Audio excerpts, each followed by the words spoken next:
प्रमाणात बंदुकांचे परवाने कुणाच्या आशीर्वादाने देण्यात आलेत असा मुद्दा सध्या चर्चेत येतोय।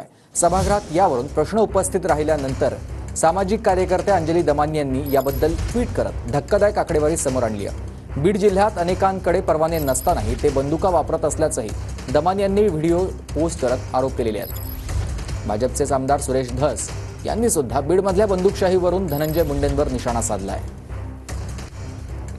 ही अख्खीच्या अख्खी लिस्ट आहे जितक्या लोकांकडे बीडमध्ये गन लायसन्स आहे, म्हणजे आर्म्स लायसन्स आहे, अशा 1222 लोकांची ही लिस्ट आहे। ही ऑफिशियल लिस्ट आहे आणि मला अतिशय धक्का बसतोय हे सगळं बघून की इतक्या प्रचंड प्रमाणावर लोकांना तिथे बंदुका देण्याचं कारणच काय।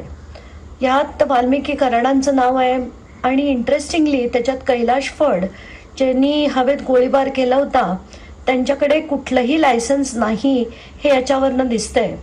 तर मी आता SP नवनीत कावत यांना मेसेज देखील केला आहे की कैलाश फड यांना तातडीने अटक करण्यात यावी, कारण त्यांच्या हातात असणारं पिस्तूल हे त्यांनी कुठून आणलं, कसं आणलं, विदाऊट लायसन्स पिस्तूल ते खिशात कसं ठेवू शकतात याच्यावर त्यांना तातडीने अटक करण्याची मागणी देखील मी केली आहे।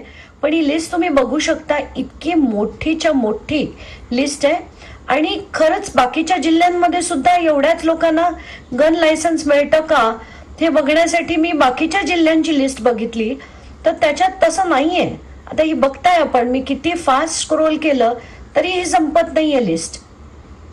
तर इतक्या प्रचंड प्रमाणात बीडमध्ये गन लायसन्सेस का देण्यात आली।